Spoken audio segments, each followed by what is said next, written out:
ஆதி என்னும் பராபரையே அன்பான மனோன்மணியே ஜோதி எனும் பஞ்சகத்தாலே சொற்பெரிய கரிமுகனே தீது நீக்கும் கந்தவளே திருத்துகின்ற குருநாதர்களே 18 சித்தர்களே பண்பான பரமசிவமே ஓதியே ஜோதிடங்கள் உரைப்பதற்கு நார விந்து வடிவாக நல்ல துணை ஆவீரே.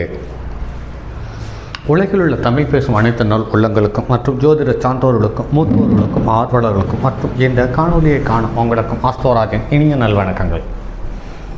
ஜோதிடம், ஆன்மீகம், வாழ்வியல், மருத்துவம் என்ற 4 தலைப்புகளில் தொடர் காணொலிகளாக கொடுத்து வருகிறோம். அந்த வகையில் இன்று ஜோதிடம் சார்ந்த ஒரு பதிவிலிருந்து யார் ஜோதிடர், காலத்தை அடையாளம் காட்டும் அல்லது கதிரலைகளினுடைய தாக்கத்தை அடையாளம் காட்டி நன்மையும் தீவையும் இவ்வாறு இருக்கும் என்று சொல்லக்கூடிய ஜோதிடர்களினுடைய ஜாதகம் எப்படி இருக்கும் என்ற ஒரு தேடலில் கிடைத்த சில அரிய தகவல்கள். நாம் ஏற்கனவே ஜோதிடத்தில் கிட்டத்தட்ட 25 வருடத்தை கடந்து பயணித்து கொண்டிருப்பதால் ஒரு ஜோதிடர் எவ்வாறு இருப்பார், ஜோதிடத்தினுடைய தன்மை என்ன, இதில் பரிகார ஜோதிடர்கள் யார், ஜோதிடம் வேறு இயல்பு வாழ்க்கை வேறு என்று சொல்லக்கூடிய மனிதர்கள் யார், ஜோதிடம்தான் சகலம் என்று சொல்லக்கூடிய ஜோதிடர்கள் யார், வாழ்வியல் பரிகாரத்தை நம்பி மட்டும் ஜோதிடத்தை சொல்லி கொண்டிருக்க அல்லது வாழ்வியல் பரிகாரத்தை மட்டும் சொல்லி ஜோதிடத்தின் மூலம் சம்பாதிக்க முடியும் என்று சம்பாதித்து கொண்டிருக்கும் ஜோதிடர்களுடைய ஜாதகத்தில் இருக்கக்கூடிய கிரகங்களினுடைய தன்மை எவ்வாறு இருக்கும் என்பது சார்ந்த நிறைய கேள்விகளுக்கு விடை தரும் வண்ணமாக என்னுடைய காணொளிகள் அமையும் என்பதில் மாற்று கருத்தில்லை. அந்த வகையில் இன்று எனக்கு நீண்ட காலமாக அடையாளம் தெரிந்த ஒரு ஜோதிடர், அவருடைய ஜாதகம்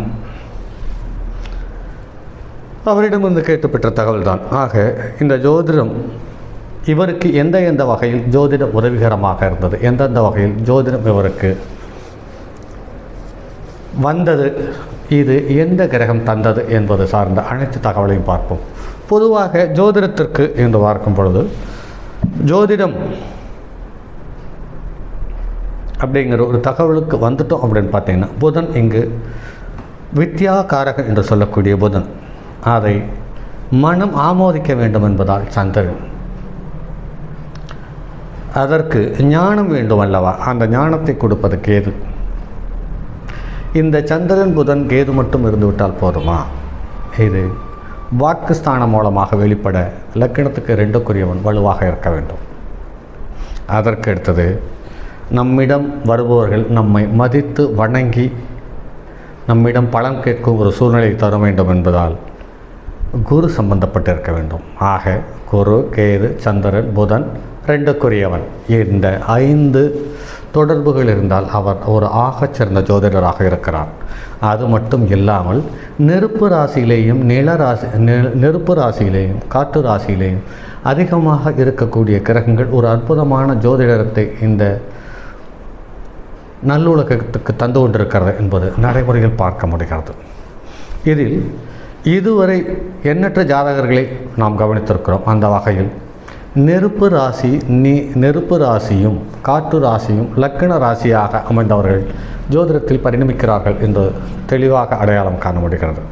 அந்த வகையில் இந்த ஜாதகத்தை பார்ப்போம். இந்த ஜாதகம்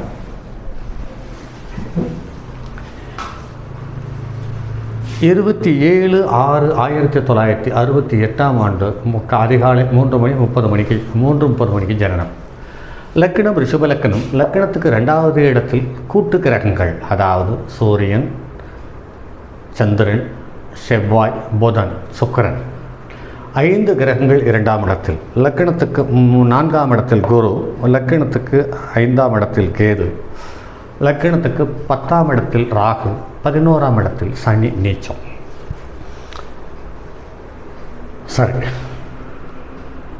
வாக்குஸ்தானம் என்று சொல்லக்கூடிய, தனஸ்தானம் என்று சொல்லக்கூடிய குடும்பஸ்தானத்தில் 2ஆம் இடத்தை நல்கக்கூடிய தன்மையுள்ள 2ஆம் இடத்தில் வாக்குஸ்தானாதிபதி புதன் வக்ரம் பெற்றிருக்கிறார், சந்திரன் நட்பு பெற்றிருக்கிறார், செவ்வாயும் தன்னுடைய நட்சத்திரம் உள்ள வீட்டில் ஒரு கிரகம் இருக்கும் பட்சத்தில் அதுவும் மேலும் கூடுதல் வலுப்பெறுகிறது என்ற விதியின்படி செவ்வாயும் இங்கு வலுவாக இருக்கிறார். அடுத்து சுக்கிரன் நட்பு வீட்டில் அமர்கிறது, சூரியனும் நட்பு வீட்டில் அமர்கிறது என்பது சாலச்சிறந்த விஷயம். இதற்கு அடுத்தது இவருக்கு அமாவாசை யோகம் என்ற ஒரு அற்புதமான யோகத்திலேயும் இவர் ஜனனமானவர். இவருடைய ஜாதகத்தில் லக்னம் என்று பார்க்கும் பொழுது லக்னத்துக்கு 4க்குரியவருடைய நட்சத்திரமான கிருத்திகை நட்சத்திரத்தில் 3ஆம் பாதத்தில் அமர்ந்து 6.30 பாகை பெற்றிருக்கிறது. சூரியன் திருவாதிரை நட்சத்திரம் 2ஆம் பாதத்தில் அமர்ந்து 12.01 பாகை பெற்றிருக்கிறது. சந்திரன் புனர்பூச நட்சத்திரம் 1 பாதத்தில் அமர்ந்து 23.3 பாகை பெற்றிருக்கிறது. செவ்வாய் திருவாதிரை நட்சத்திரம் 2ஆம் பாதத்தில் அமர்ந்து 10.31 பாகை பெற்றிருக்கிறது. புதன் வக்கிரமடைந்து மிருகசீரிஷ நட்சத்திரம் 3ஆம் பாதத்தில் அமர்ந்து 0.22 பாகை பெற்றிருக்கிறது. குரு மக நட்சத்திரம் 3ஆம் பாதத்தில் அமர்ந்து 8.24 பாகை பெற்றிருக்கிறது. சுக்கிரன் திருவாதிரை நட்சத்திரம் 3ஆம் பாதத்தில் அமர்ந்து 13.47 பாகை பெற்றிருக்கிறது. சனி அசுபதி நட்சத்திரம் 1 பாதத்தில் அமர்ந்து 0.50 பாகை பெற்றிருக்கிறது. அடுத்து ராகு ரேவதி நட்சத்திரம் 2ஆம் பாதத்தில் அமர்ந்து 21.16 பாகை பெற்றிருக்கிறது.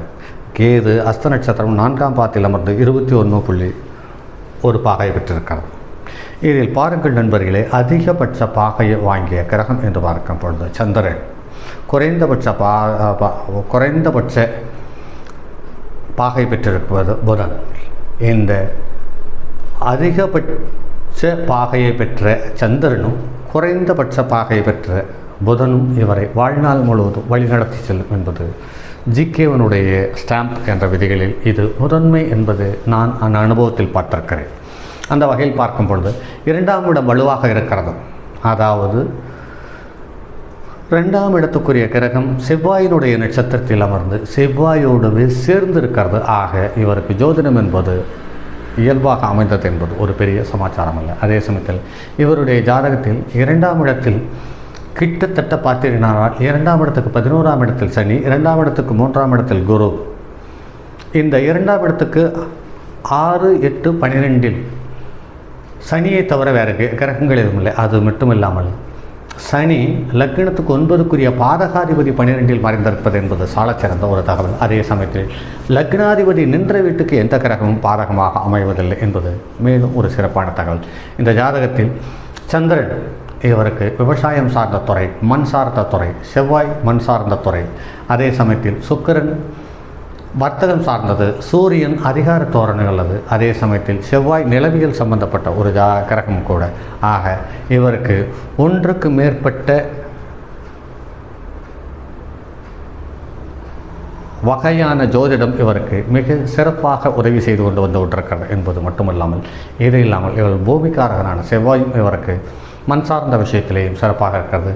அதே சமயத்தில் அதீத சக்தி கொண்ட வக்கிரம் பெற்ற புதன் என்பது இவருக்கு இந்த புதன் திசையில் குரு திசையில் சனி புத்தி, குரு திசையில் குரு திசை முடிந்து சனி திசை முடிந்து புதன் திசையில் அடுத்த 17 வருஷம் இவர் ஒன்றுக்கு மேற்பட்ட ஜோதிடத்துறையில் நல்ல பெயரும் புகழும் அடைந்தது மட்டும் இல்லாமல், அதே சமயத்தில் இது இல்லாமல் மற்ற தொழில்கள், ஒன்றுக்கு மேற்பட்ட தொழில்களில் இவர் நல்ல வருமானத்தையும் கௌரவத்தையும் சம்பாதித்திருக்கிறார். அதே சமயத்தில் லக்னத்துக்கு 5க்குரியவன் 2ஆம் இடத்தில் இருக்கிறது என்பது பூர்வ புண்ணிய ஸ்தானாதிபதி புத்திரக்காரகனான புதனும், பூர்வ புண்ணிய ஸ்தானாதிபதியான புதனும் வலுப்பெற்று 2வது வீட்டில் ஆட்சி பெற்றது இவருக்கு வாழ்நாள் முழுவதும் ஜோதிடத்தினுடைய தொடர்பு இருந்து கொண்டே இருக்கும் என்பதில் மாற்று கருத்தில். இப்படி ஒன்றுக்கு மேற்பட்ட கிரகங்கள் ஒரு ஸ்தானத்தில் இருக்கும் பொழுது அந்த ஸ்தானத்துக்கு சம்பந்தப்பட்ட உறவுகளும் போக்குவரத்தும் வரவு செலவுகளும் திருப்திகரமாக அமைகிறது என்பதை நடைமுறையில் பார்த்திருக்கிறோம். அதே சமயத்தில் பொது விதி என்று பார்க்கும் பொழுது குருவினுடைய நட்சத்திரத்தில் கேதுவும், கேதுவனுடைய நட்சத்திரத்தில் குருவும் இருக்கும் பட்சத்தில் அவர்களுக்கு படிக்கிறார்களோ படிக்கவில்லையோ தெரியாது, இயற்கையாகவே அவருடைய சொல் வார்த்தைகள் பலிக்கிறது என்பது நடைமுறையில் நிறைய இடத்தில் கவனித்திருக்கிறோம். அந்த வகையில் பார்க்கும் பொழுது இங்கு கேதுனுடைய நட்சத்திரத்தில் குரு அமர்ந்து, குருவுக்கு நட்சத்திரம் கொடுத்த கேது லக்னத்துக்கு 4வது இடத்தில் புதனுடைய வீட்டில், அதாவது தன்னுடைய இனிய நண்பன் புதனுடைய வீட்டில் அமர்ந்து சந்திரனுடைய சாரம் பெற்றது. அதற்கு அடுத்தது பார்த்திங்கன்னா லக்னத்துக்கு 3க்குரியவனுடைய சாரம் என்பது இவருக்கு சிறப்பான யோகத்தை தந்தது மட்டுமில்லாமல், இந்த ஜாதகத்தில் சனி 2ஆம் இடத்தை பார்ப்பது, நீச்ச சனி 2ஆம் இடத்தை பார்ப்பது சற்று பலகீனமான ஒரு சூழ்நிலையாக தந்தாலுமே கூட அந்த சனி திசை இவருக்கு இனி வாழ்க்கையில் வரப்போவதில்லை என்பது மேலும் சிறப்பான ஒரு தகவல்களாக இதை எடுத்துக்கொள்ளலாம். ஆக லக்னத்துக்கு 2ஆம் இடத்தில் ஒன்றுக்கு மேற்பட்ட கிரகங்கள் இருக்கும்போது ஒன்றுக்கு மேற்பட்ட தன்மையுள்ள ஜோதிட விஷயத்தில் இவர் அதீத ஈடுபாடும் அக்கறையும் கொண்டுள்ளவராக இந்த 2ஆம் இடம் அடையாளம் காட்டுகிறது. 4ஆம் இடத்தில் குரு தனிச்சிருப்பது என்பது சற்று பலகீனமான தகவலாக இருந்தாலும் கூட குருவுக்கு வீடு கொடுத்த கிரகம் தனது ஸ்தானத்துக்கு 11ஆம் இடத்தில் 11 குறியவனோடு சேர்ந்து இருப்பது என்பது ஒரு சாலச்சிறந்த தகவலாக நடைமுறையில் அடையாளம் பார்க்க முடிகிறது. ஆக ஒரு ஜோதிடர் அல்லது ஜோதிடர்களுடைய ஜாதகத்தில் கிரகங்கள் எவ்வாறு இருக்கும் என்பது சார்ந்த தகவலை முழுமையாக வெளிப்படுத்தி இருக்கிறோம். இதில் ஒரு சில நண்பர்கள் அலைபேசியில் அழைத்தே கேட்டார்கள், ஏன் நாள், நட்சத்திரம், திதி, யோகம், கரணம் சம்பந்தப்பட்ட தகவல்களை எதையுமே காட்டவில்லை என்று கேட்டிருக்கிறார்கள். இதில்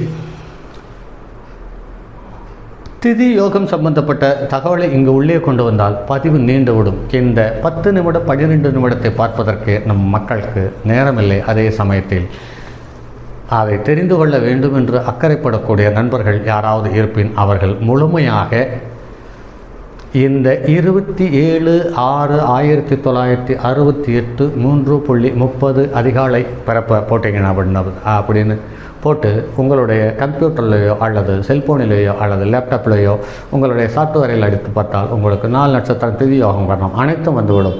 அதற்கடுத்தது நீங்கள் உங்களுக்கு தேவையான தகவலை பார்த்துக்கொள்ளுங்கள்.